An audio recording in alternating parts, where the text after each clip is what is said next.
En el mundo de los artefactos históricos y religiosos, pocos objetos generan tanta fascinación, debate y reverencia como el Santo Sudario de Turín y el Santo Sudario de Oviedo. Estas dos antiguas piezas de lino, separadas geográficamente pero entrelazadas por teorías fascinantes, han cautivado las mentes de creyentes, escépticos y científicos durante siglos. El Sudario de Turín, una larga sábana de lino, muestra la imagen tenue y conmovedora de un hombre que parece haber sufrido un trauma físico compatible con la crucifixión. El Sudario de Oviedo, un paño más pequeño manchado de sangre, es considerado por muchos como el paño que cubrió la cabeza de Jesús después de su muerte en la cruz. Sus historias no son solo relatos de tela, sino narrativas tejidas con hilos de fe, historia, ciencia y un profundo misterio, que plantean preguntas importantes sobre su autenticidad y significado. La importancia de estas reliquias va mucho más allá de su mera existencia física. Para millones, son conexiones tangibles con los eventos centrales del cristianismo, específicamente la pasión y resurrección de Jesucristo. Son objetos de veneración, peregrinaje e intensa contemplación espiritual. La imagen en el Sudario de Turín, en particular, se ha convertido en una representación icónica de Jesús para muchos. Su rostro triste pero sereno inspira innumerables obras de arte y devoción. El Sudario de Oviedo, aunque menos famoso, tiene un significado igualmente poderoso para aquellos que creen que tocó el rostro de Cristo en sus últimos momentos. Su existencia continua desafía nuestra comprensión del pasado y nos invita a explorar la intersección donde la fe se encuentra con la investigación empírica. Un viaje que a menudo conduce a más preguntas que respuestas, profundizando el enigma. Los recorridos históricos de ambos paños son complejos y a veces envueltos en la oscuridad, lo que añade capas a su enigmático estatus. El Sudario de Turín solo emergió en la historia claramente documentada en el siglo XIV en Francia. Sin embargo, las leyendas sugieren un pasado mucho más antiguo y clandestino. El Sudario de Oviedo, por el contrario, cuenta con una historia más continua y posiblemente mejor documentada, con registros que rastrean su presencia en España hasta el siglo VII. Esta diferencia en los rastros históricos ofrece perspectivas únicas sobre cómo estas reliquias se conservaron, veneraron y a veces se disputaron durante periodos tumultuosos de la historia europea. Comprender sus narrativas individuales es crucial antes de que uno pueda siquiera comenzar a explorar la fascinante posibilidad de su conexión entre sí y con los eventos que supuestamente representan. Este ensayo pretende profundizar en los intrincados misterios que rodean a estos dos extraordinarios lienzos. Exploraremos sus historias documentadas, las fascinantes leyendas que rodean sus orígenes y las extensas investigaciones científicas que han buscado desentrañar sus secretos. Examinaremos la evidencia presentada, las controversias que han surgido y el diálogo continuo entre los ámbitos de la fe y la investigación científica. El viaje al mundo del Sudario de Turín y el Sudario de Oviedo es una exploración cautivadora de artefactos que continúan desafiando, inspirando y desconcertando, ocupando un lugar único en el tapiz de la historia humana y las creencias religiosas, cuyos hilos llegan al corazón mismo de las profundas experiencias humanas. El Sudario de Turín es una impresionante pieza de tela de lino antiguo. Mide aproximadamente 4 metros con 40 centímetros de largo y 1 metro con 10 centímetros de ancho, un tamaño considerable. La tela en sí está tejida en una sarga de espiga de 3:1, un patrón conocido en la antigüedad, pero también común en períodos posteriores, lo que aumenta la complejidad de fecharlo basándose únicamente en el tejido. Lo que hace que este lino sea verdaderamente extraordinario, sin embargo, es la tenue imagen de color sepia impresa en su superficie.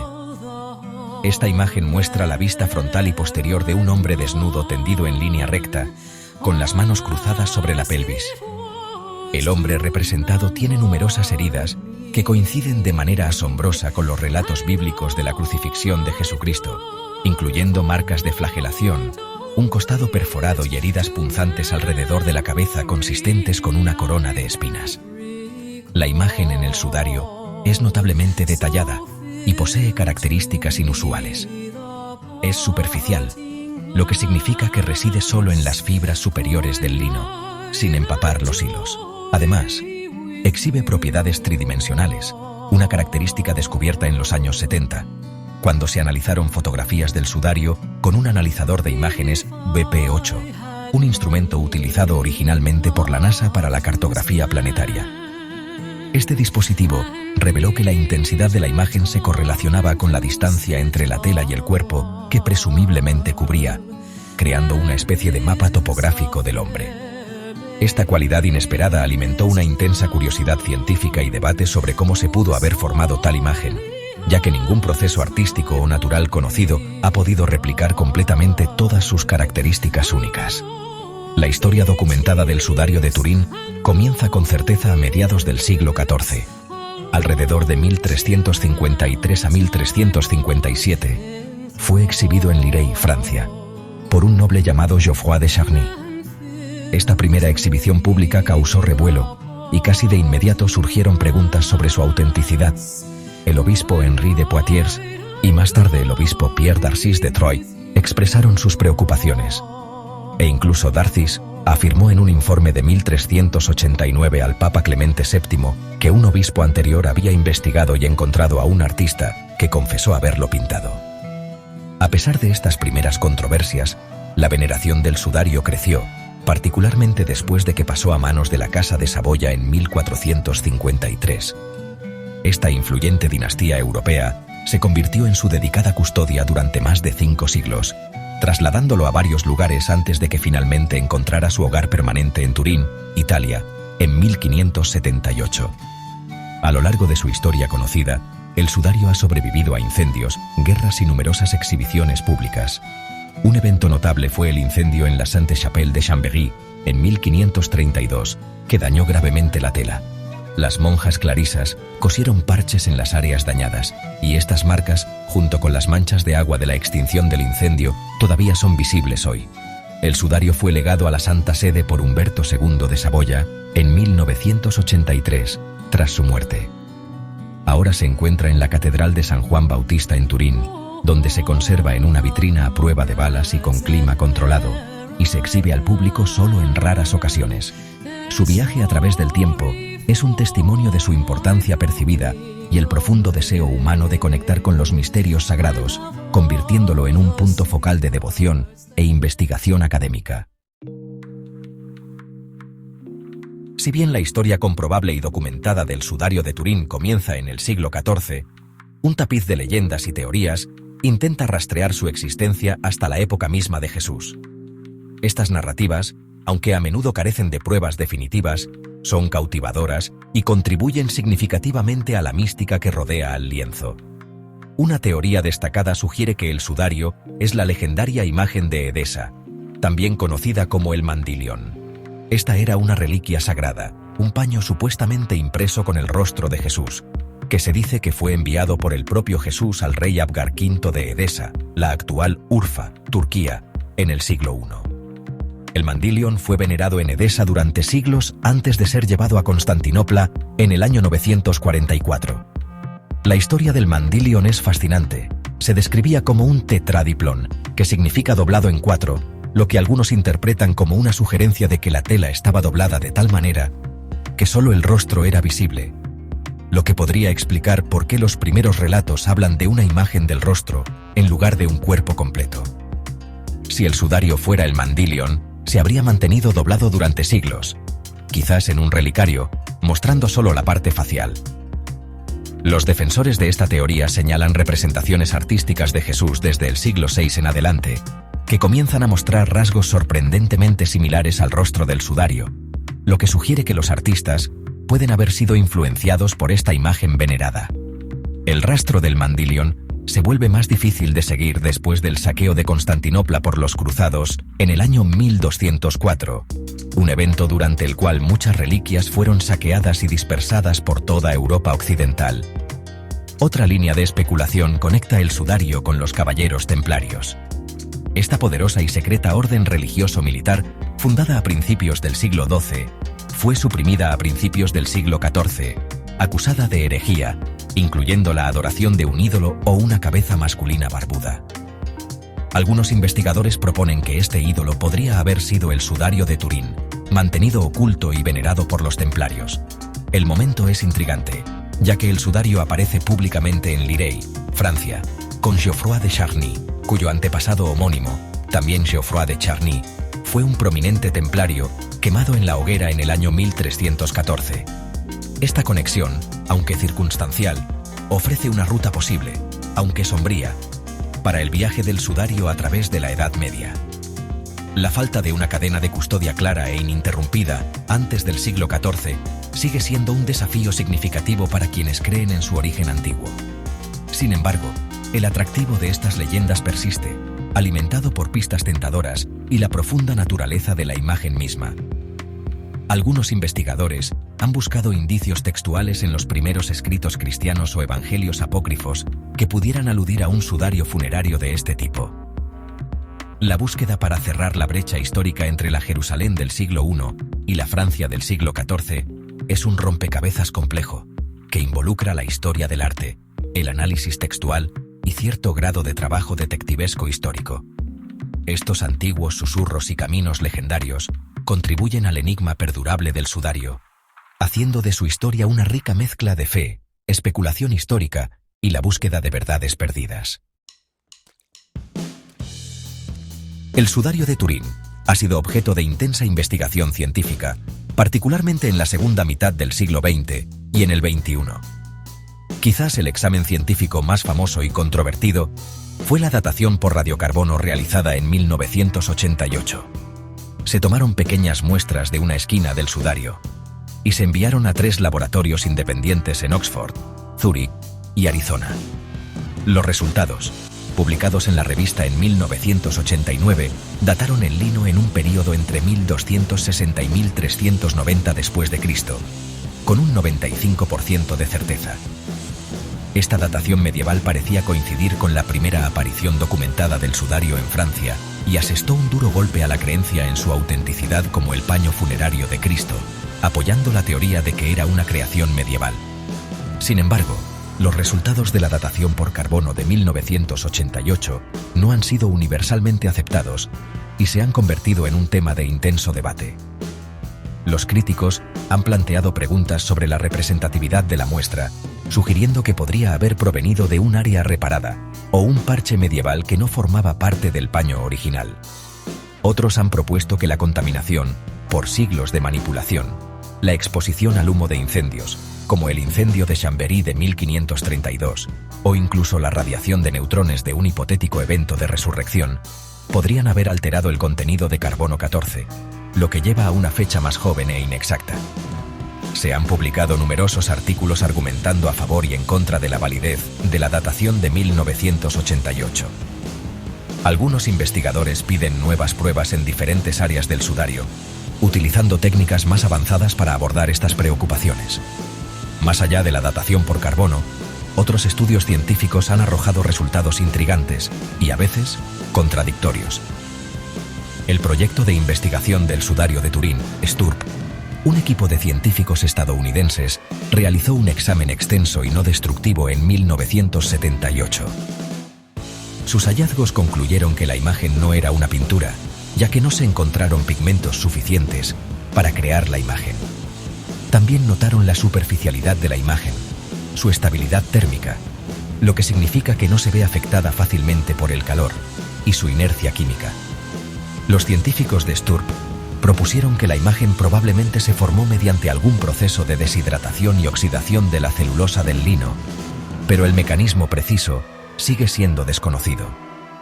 También confirmaron la presencia de sangre humana real, tipo AB, en las áreas de las heridas, aunque este hallazgo también ha sido cuestionado por algunos que sugieren que la sangre podría ser una mezcla de pigmentos y aglutinantes.